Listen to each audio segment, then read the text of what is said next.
Alright, hello everyone who is still subscribed to the channel. We had our yearly purge after the exam was over, but we're going to start going through the exam question by question. Today we're going to look through section B, question 1, goes from 1A to 1F. We're going to go through all of them, just basically where I think the marks would come from. This is just going to be in general because sometimes the questions are marked holistically on a scale. But we'll talk about what you kind of need to have in those questions to get full marks, and we'll see how much you remember about them. So a bit of disclaimer, this is just always my opinion. We won't have 100% confirmation of the answers until VCART starts marking exams. So first up, we have this graph about annual CPI and the movement in it. And obviously from that, we can see that it has been on the rise. So, with reference to the graph above, describe the trend in Australia's inflation rate since June 2020. So straight away, like with any graph, you can then look at where it was in that time and ignore anything before it. And with the trend, you really just need to talk about where it started, where it ended, and the general direction it has been trending.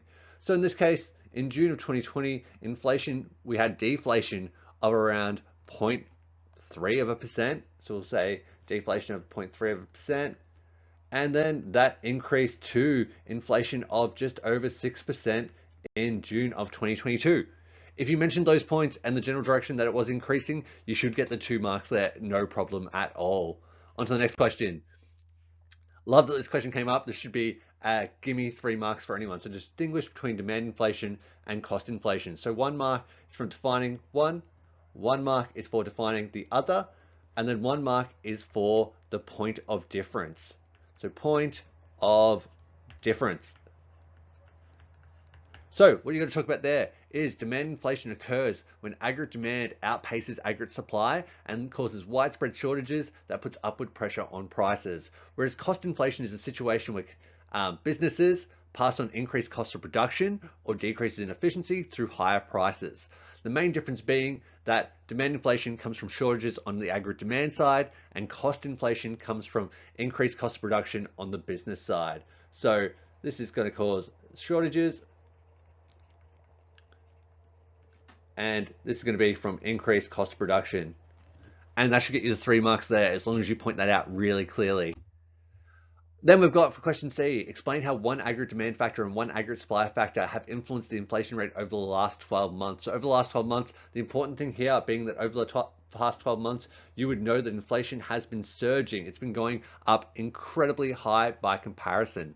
So with aggregate demand factor, I'd probably go for an increase in consumer confidence, as you could justify that has been increasing significantly since the end of COVID lockdowns, etc. And people are feeling more confident to spend, etc. And then you can talk about the fact that that leads to increased private consumption spending, increased aggregate demand. If aggregate demand is greater than aggregate supply, then that is going to lead to increased pressure, upward pressure on prices. So upward pressure on prices.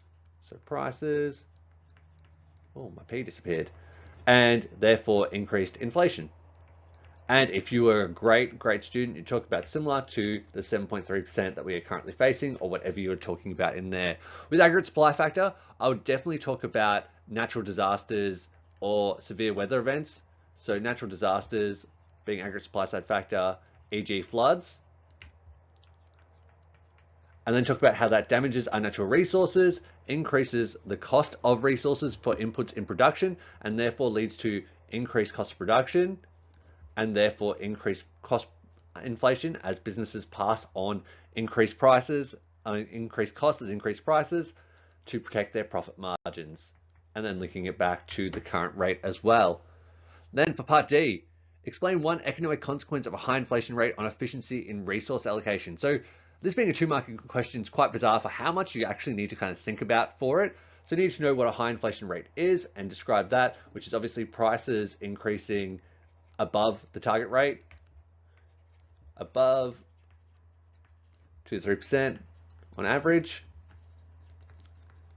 And then you need to refer to anytime it's efficiency and resource allocation, a specific efficiency. In this case, I think the easiest one to link to that is if prices are increasing quickly, businesses are going to have increased cost of production because of the increased cost of resources. And then this is going to mean that technical efficiency cannot be achieved, because they're not going to be able to produce at the lowest cost for the maximum output. and that would be a really easy connection to make there. You could probably argue allocative efficiency as well, but I think technical efficiency is the cleanest link there for those 2 marks without having to write too much.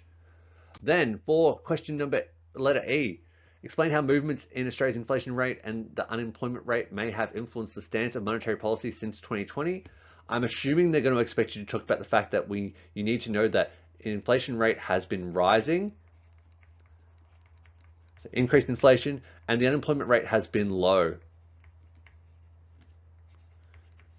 And then that's going to lead you to talk about, well, the RBA is likely going to want to slow down the economy, and therefore they're going to have either a less expansionary or a more contractionary stance. And talking about either one of those should be okay. So less expansionary or a contractionary stance or a more contractionary stance, and talking about the reasons for that. So they're going to be doing that because obviously inflation within the target rate of 2 to 3% on average over time is the target rate, and therefore what they want to get back to in that way, and therefore they're going to take a less expansionary approach or a contractionary approach to try and slow down aggregate demand. So they're trying to decrease aggregate demand and therefore decrease inflation overall. Because you could also argue that that lowered unemployment rate is going to contribute to that inflation through demand side pressures.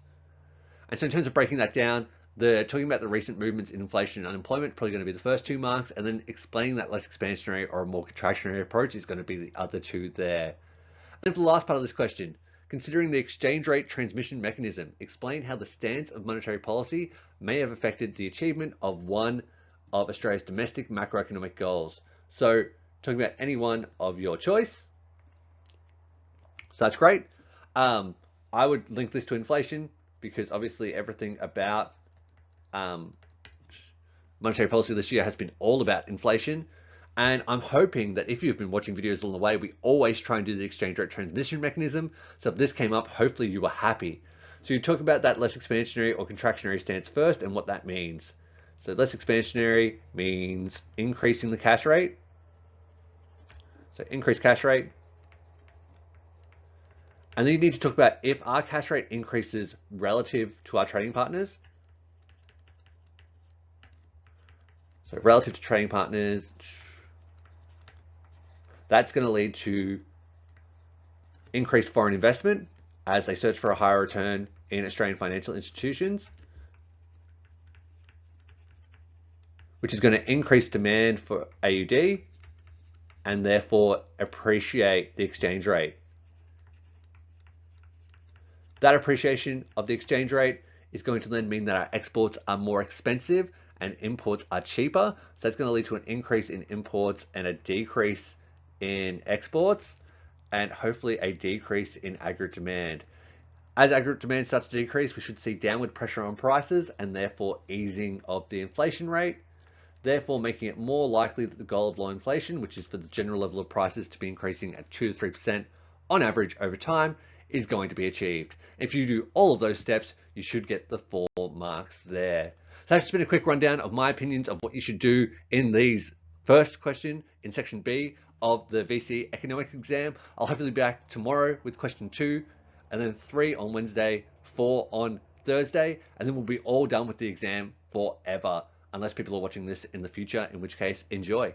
I hope everything has gone well. If you have any questions about these questions, shoot a comment below or send me an email, sean@therunningeconomy.com. Thank you for sticking around if you're still subscribed to this page. It means a lot to me that you value and appreciate it.